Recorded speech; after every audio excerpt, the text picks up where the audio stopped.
C'est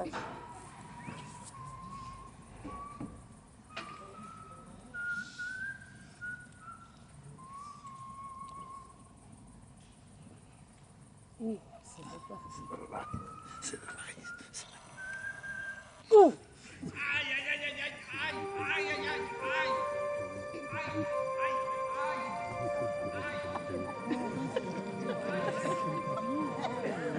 Ça, c'est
Moi, Champaigne, roi d'armes de Blanche, très vertueuse, très noble et très puissante comtesse, régente de Champagne, au nom de son fils Thibaut, quatrième du nom, dit le posthume, légitime héritier de Thibaut, troisième du nom, Saumon Érard de Brienne, notre vassal, pour la seigneurie de Venisie, lequel occupe sans raison ni vergogne notre château de Montéclair, de se livrer de rechef à la clémence de Notre-Dame, dont il usurpe frauduleusement le titre en se revendiquant de Henri et de sa fille adultérine Philippa, épousée illégitimement malgré l'interdit de notre très saint père le pape.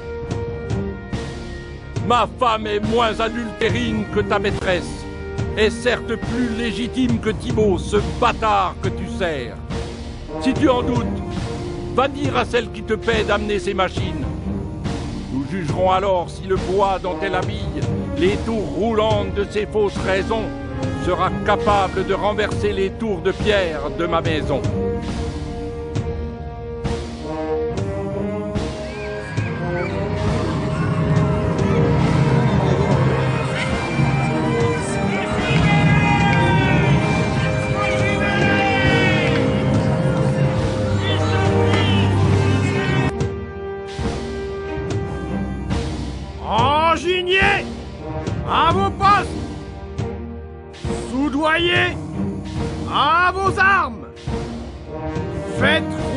machine!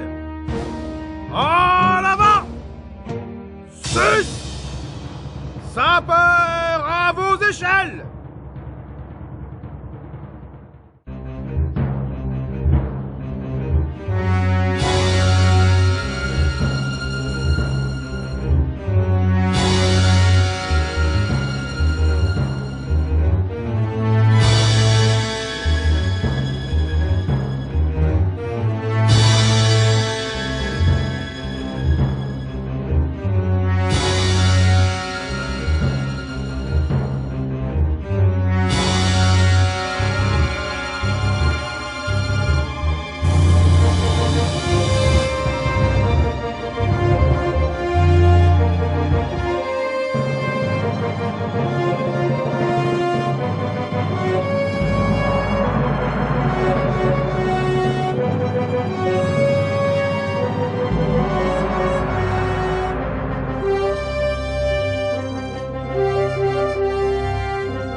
remonter 630 ans en arrière au traité d'Andelot en 587. C'est très simple. Si, à la mort de l'héritier de Clotaire, lequel, s'étant débarrassé de tous ses frères, neveux et cousins, par le fer ou le poison, et même de son premier fils, Crame, et son préféré, étranglé sur son premier marié avec Bruno, dont il avait eu Childebert, l'autre marié morganatiquement avec Audover, qui lui avait donné 3 fils, puis avec Galsvint, la sœur de Bruno, toutes deux filles du roi Arthanagild, avaient fini par se faire la guerre. Childéric, vaincu et assiégé dans Tournai, attendait la mort, quand Tibère et Théobald, deux sicaires envoyés par sa jeune concubine Frédégonde, qui avait entre-temps fait étrangler les épouses précédentes, ainsi que les enfants de celle-ci, Théodebert, Chlodeswig et Mérové, dans le but d'assurer la succession de son propre fils Clotaire. Donc, Tibère et Théobald poignardèrent Sigebert à coups de scramassax. Corne Gidouille, qui m'interrompt pendant que j'explique?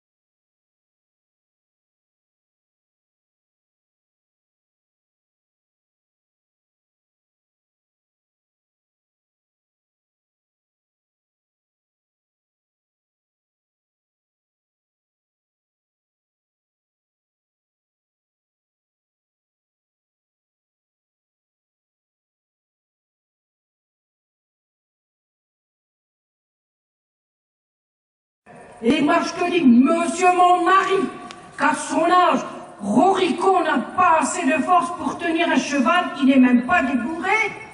Il s'est donné ses pieds, et puis on lui demande pas de tenir le cheval, mais juste la longe dans l'anneau, pour le cas où il tirerait au renard. Et les gros aussi. Au cul, il les avale tout cru. C'est bien connu, les filles croient tout ce qu'on leur raconte. Parce que crus, ils sont plus durs. Haha, c'est bien comme ça qu'elles les aiment. Surtout le saucisson, c'est le morceau préféré. Le pire, c'est que le saucisson aime bien, lui aussi, qu'elle l'avale. Quand il est sec, il faut qu'on le mouille. C'est vraiment du pur porc. C'est bien ça. Vous êtes tous des porcs.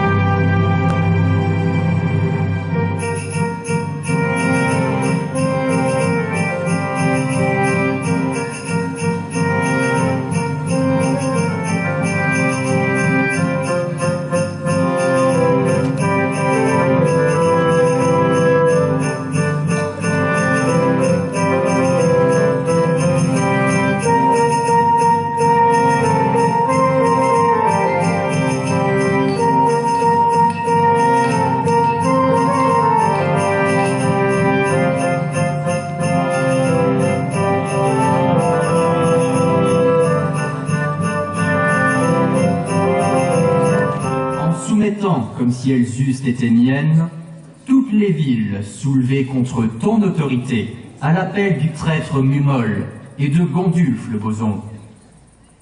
Le premier est mort, pendu sur mon ordre, en cette cité d'Avignon que tes largesses lui avaient accordée.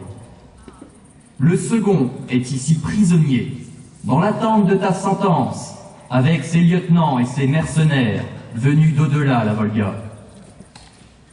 Et maintenant, mon oncle, souviens-toi de la promesse que tu me fis si je triomphais de Gondulf le boson.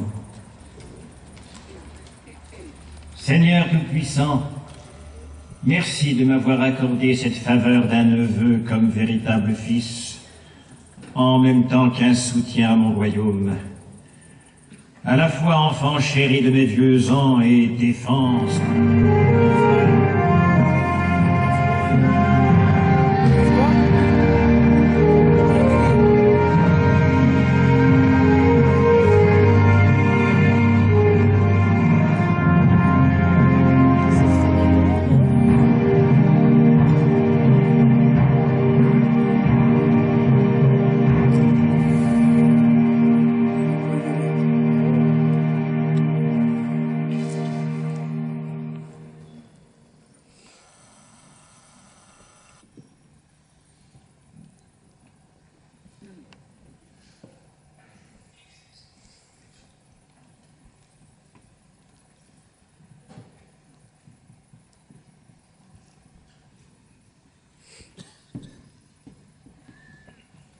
Seigneur Gontram, roi de Burgondie, tu le sais, moi, Brunehaut d'Austrasie, en soumettant à ton autorité toute province et ville de mon royaume, comme s'il était devenu tien, j'ai précédé l'usurpatrice Frédégonde, la prostituée meurtrière de ma sœur la reine Galsvate de Neustrie, et de mon époux le roi Sigebert d'Austrasie.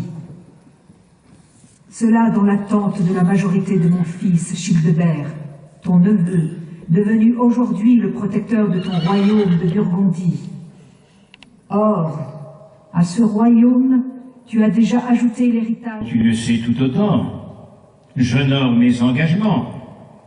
Je saurai donc faire à l'avenir comme je sus faire par le passé avec l'héritage de ton fils Childebert, scrupuleusement remis en son entier selon ma promesse. Après l'avoir 12 années durant épuisé de taxes et d'impôts, et tu retiens maintenant le lot de chaque... Ou serais-tu tout à coup devenue soucieuse de l'héritage du fils de Frédégonde? Justement, Seigneur roi, Dame fait lui des plus grands conquérants. Cela par un hymne de ma composition, dont je tiens, avec mes petits chantres de la maîtrise de Poitiers, à te faire jouir de la primeur. Attention, vous autres, prêts? 1, 2, 3, 4. Plus tard, évêque. Je te sais poète et musicien. Supplicier les enfants d'Odover? La laisseras-tu impunément continuer ses forfaits en te faisant le protecteur de l'esclave régicide et de son bâtard? Écoute donc ma promesse. Tête. De plus, je lui confisque la Bretagne et l'Anjou pour nous les partager. Voudrais-tu dire que tu nous laisses la Bretagne quand tu te gardes l'Anjou? Eh bien... Le beau partage. À toi les mines d'or. Livre-moi la tête de Frédégonde. À toi je remets le Quercy avec Cahors en échange de Cavaillon. Pour te garder Bordeaux, Limoges, le Béarn, le Couserans et toute la bigorne qui était à ma sœur. Elle veut une tête, tonton, pas un melon de Cavaillon. Gascogne, et ton fils récupère l'Auvergne. La belle affaire. C'est lui qui l'a conquise, en soumettant Boson. Je veux la tête de Frédégonde. Enfin il aura l'escar. Ça laisse des croûtes. Sa tête. Et des caillots. Écoute-moi, Bruno. Entends mes paroles d'homme sage et expérimenté. Ça s'appelle... Je suis sans héritier. En adoptant Childebert, je veux qu'il devienne, et qu'à ma mort, en plus de l'héritage de son père, il est celui de Chilpéric avec le mien, dont cette ville d'Albi qui t'a fait tant rêver, et réussisse ainsi l'union des 3 royaumes. Childebert, parce qu'il m'est arrivé à cause de mes péchés de rester sans enfant, je te prie, mon neveu, de devenir mon fils. Qu'un même bouclier nous élève et nous protège, qu'une même lance nous honore et nous défende. Et s'il me venait des fils, je ne cesserai pas de te regarder comme l'un d'entre eux. Et tu conserveras l'amitié que je te promets aujourd'hui en présence de Dieu et de ta mère. Bon oncle Gontram, parce qu'il m'est arrivé à cause d'une sorcière ayant ensorcelé mon oncle Chilpéric, dont je renie la parenté, d'avoir perdu mon père, j'accepte de devenir ton fils. Qu'un même bouclier nous protège et qu'un même glaive nous défende. Et tu conserveras l'amour que je te voue aujourd'hui, comme je l'eus voué à mon propre père, si Dieu l'eût voulu garder en vie. Je le jure par mon serment. Jure. Par mon serment. Et maintenant qu'on se réjouisse, et que les musiciens donnent le signal de la fête. Qui viva verra. Une belle fête, c'est sûr. Musique.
Te voilà avec un cheval, toi?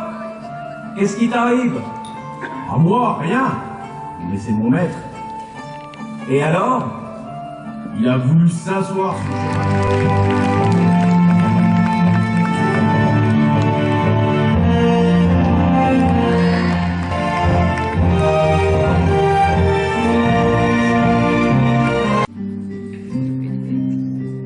Ô belle nymphe des forêts d'Austrasie, naïade de la mer d'Ibérie aux sources de l'océan, il n'est ni fée ni reine qui te puisse être comparée.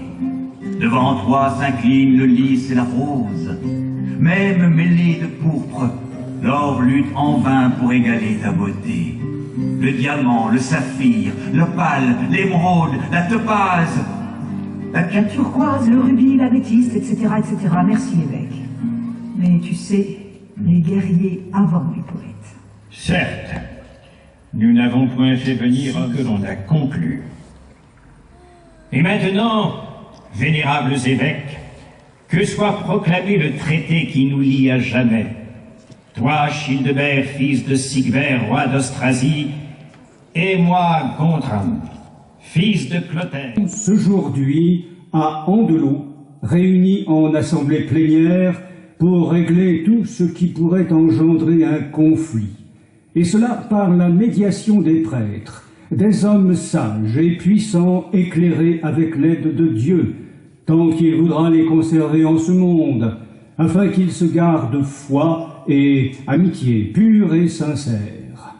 Ainsi, moi, Venance Fortuna, évêque de Poitiers, proclame que le seigneur roi Gontram promet que si le seigneur roi Childebert, malgré sa jeunesse, devait quitter ce monde avant lui par un effet de la fragilité de notre condition humaine, ce qu'il ne souhaite pas, il prendra comme un bon père les enfants de Childebert sous sa tutelle et sa protection, de sorte qu'ils possèdent en toute sûreté leur héritage, de même que la reine Brunehaut, mère du seigneur Childebert, tant qu'elle demeurera dans le pays des Francs, conservera en tout honneur et dignité ses biens, cités, terres, rentes, titres et trésors de manière stable et perpétuelle.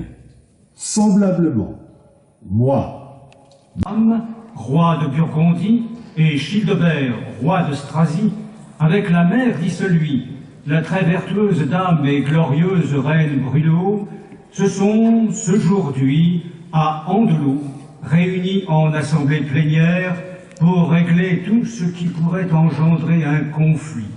Et cela par la médiation des prêtres, des hommes sages et puissants éclairés avec l'aide de Dieu, tant qu'il voudra les conserver en ce monde, afin qu'ils se gardent foi et amitié pure et sincère. Ainsi, moi, Venance Fortuna, évêque de Poitiers, proclame que le seigneur roi Gontram promet que si le seigneur roi Childebert, malgré sa jeunesse, devait quitter ce monde avant lui par un effet de la fragilité de notre condition humaine, ce qu'il ne souhaite pas, il prendra comme un bon père les enfants de Childebert sous sa tutelle et sa protection, de sorte qu'ils possèdent en toute sûreté leur héritage, de même... Badnierich, évêque de Trèves, proclame qu'il est convenu que conformément au traité anciennement conclu entre le seigneur roi Gontram et le seigneur roi Sigebert d'heureuse mémoire, les puissants hommes qui auront prêté serment au seigneur roi Gontram, s'ils sont convaincus d'être passés ensuite dans un autre camp, devront être bannis. Semblablement, ceux qui auront prêté serment au seigneur roi Sigebert, s'ils se rallient ensuite à un autre camp, seront bannis de la même manière. Item, moi, Éric, évêque de Verdun, proclame que parce qu'une concorde pure et sincère a été scellée entre les dix rois, il est convenu de ne jamais refuser le passage dans l'un et l'autre royaume, à quiconque des fidèles de l'un et de l'autre. 6e année du règne du Seigneur roi Gontram et la 12e du Seigneur roi Childebert. Je le jure sur les évangiles. Je le jure sur les évangiles. Prince qui êtes comme de la spade se refléter, faisant chanter l'éclat de vos pierres précieuses, comme jadis le colosse de même nom. Oyez donc l'hymne que ces rayons m'ont inspiré, après m'avoir effleuré le front de leur résille aux dorures vaporeuses.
Quand tu nous verras nous battre sur le champ d'Ordalie, tu pourras voir aussi en faveur de qui Dieu incline son jugement. Moi, Gontram Dosso, le corbeau de guerre redouté, j'ai dit. Oui, un corbeau, comme tu le fis à la Saint-Rémy de l'an passé, en décellant leurs tombeaux pour voler l'or et les bijoux. Je confesse avoir péché, mais j'ai rendu tous les bijoux. Certes, mais malgré toi. Après que tu te sois enfui et qu'on ait forcé les serviteurs à les restituer. Et à savoir, encore sans quartier ni merci, et l'épreuve accomplie non pas au premier sang, mais à la mort de l'un des deux. Et à savoir, enfin pour que le nom de Dieu ne puisse impunément être invoqué en vain, le combattant vaincu aura l'arme rompue, la famille bannie, et la dépouille jetée dans un fumier infâme, hors de la terre bénite et du sein de l'Église, pour que, jusqu'à son nom, le souvenir pourrisse. J'ai dit.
Obtiens ma grâce ou meurs avec moi.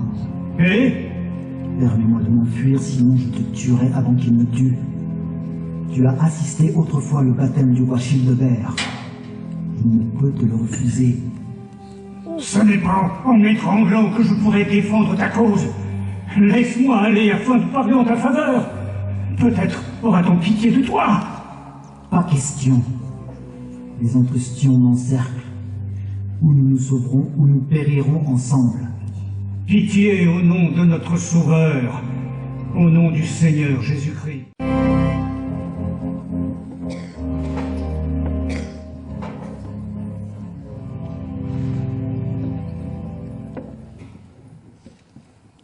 Alors ce sera l'enfer.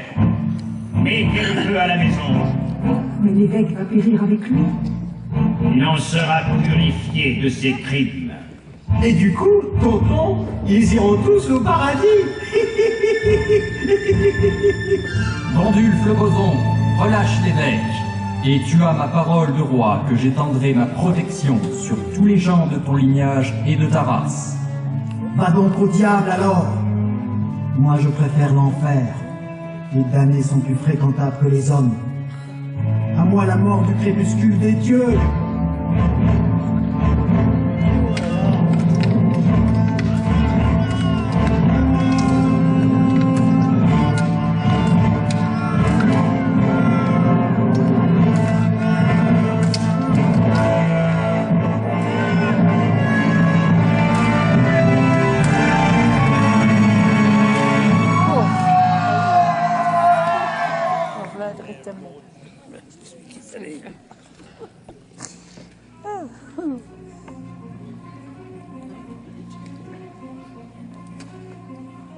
Leur frondaison s'approche, ils nous encerclent maintenant, comme si les arbres voulaient nous prendre au piège.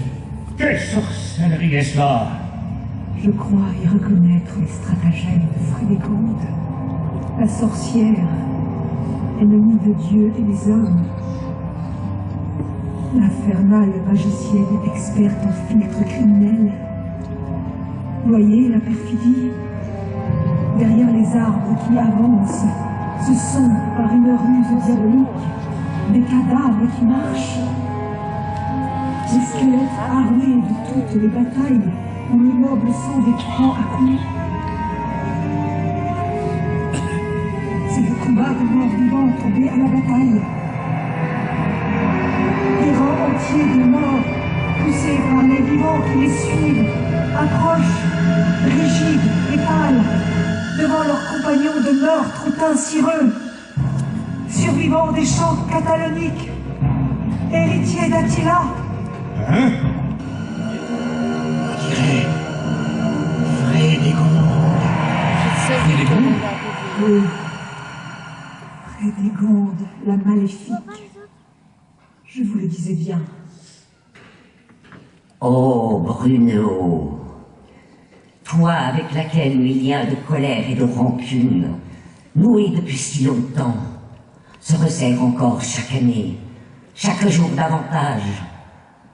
Toi contre laquelle ne tariront jamais ni les larmes de fiel qui me brûlent les yeux, ni la salive de mes malédictions. Toi qui n'as jamais cessé de m'humilier par ta naissance et par ta vie. Toi, Bruno, la fille d'Athanagild, roi des Visigoths d'Espagne, quand je suis né, moi, esclave préposé à la ville pavée des cuisines. Toi, Bruno, la femme instruite de 6 langues, écrivant mieux le latin que nos évêques eux-mêmes, quand je n'ai jamais su que le mauvais galop parlait par les servantes. Toi, Brunehaut, l'épouse aimée autant pour son esprit, sa culture et ses manières de reine, qu'admirée pour son éclatante beauté, quand je n'eus jamais que l'attrait érotique qui fait désirer les putains. Toi, Brunehaut, la mère comblée d'enfants et de petits-enfants pleins de force et de vie, quand tous les miens souffrent eux par les contagions des premières années. Toi, Brunehaut, Brugna Kildis, qui signifie déesse des batailles et qui en gagne à temps contre les gens de ma nation, quand je n'eus jamais d'autre moyen pour triompher de toi que le poison, le lacet ou le poignard. Toi, Brunehaut, la très chrétienne, la pitoyable aux pauvres gens, vers qui chacun a pu trouver un réconfort, même ceux de mon peuple, la magnanime aux ennemis, même ceux de mon sang, la généreuse à mes enfants quand ils étaient entre tes mains, quand je n'eus jamais d'autre obsession que le massacre de tous les tiens. Toi, Brunehaut, enfin, à laquelle le pape de Rome éliminer les rivaux de ton fils, puis son propre père et ton époux, que tu osas faire égorger par ton amant. Et ce n'est pas fini, Brunehaut. Moi, Frédégonde, je te prédis avant que tu ne meures la mort de ton fils Childebert et de son épouse, empoisonnés par mes espions.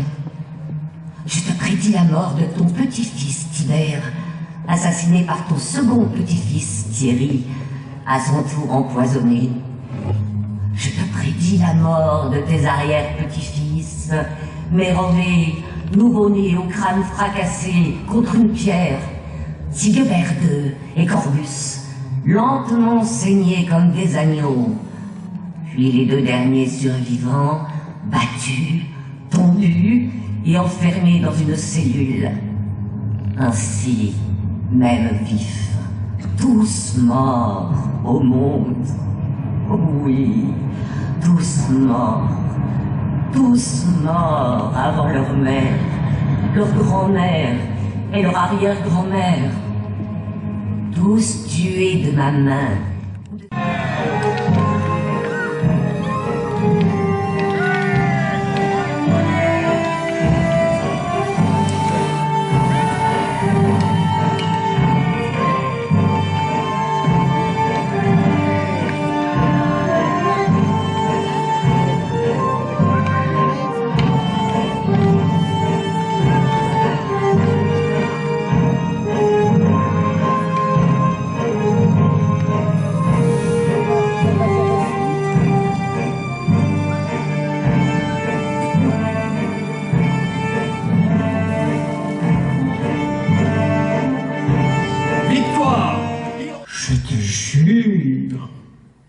C'est bien, roi Gontram. Je n'oublie pas que tu voulais me faire mourir. Toutefois, je suis prêtre, et la miséricorde est l'une de nos vertus chrétiennes. Ainsi, je rends le bien pour le mal. Et contrairement à toi, je te fais grâce en te laissant la vie. Qu'on l'emmène. Mais tâche de tenir ton serment. À votre exemple. Qu'insinues-tu, bouffon? Je veux dire que la politique est parfois un grand mot pour désigner la trahison. Alors assez de mots, des actes.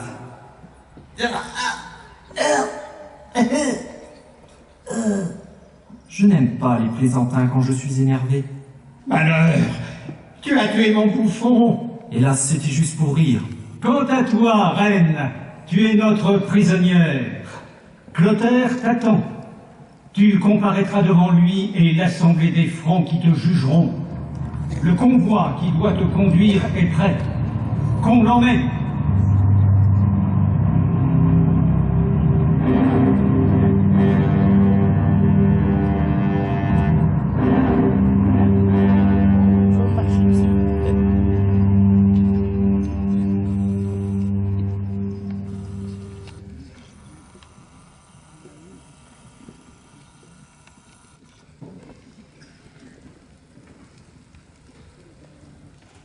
Si, c'est qu'il est pas à moi. À qui alors? À mon maître, qui est seigneur d'Andelot. Tu lui diras qu'il est réquisitionné.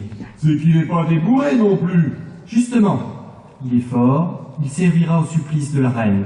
Mais mon sire... Notre greffier va te signer un bon. Tu pourras lui montrer. Allons.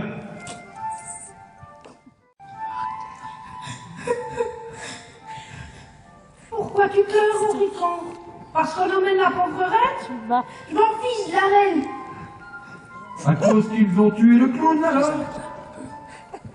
Le gentil bouffon qui est mort? Je m'en fiche du bouffon. C'est peut-être parce qu'ils ont assassiné le beau prince Childebert qu'ils pleurent comme ça. Je m'en fiche du beau prince. Même, c'est parce qu'ils ont réquisitionné le cheval. Tous les enfants aiment les animaux. Tu l'aimais bien, hein, notre grand cheval Bayard? Je m'en fiche du grand cheval. Bah alors, pourquoi tu pleures comme ça? Mais je pleure parce que le pestac, il est fini. Mais non, mon gamin, on rejoue demain. Pestac.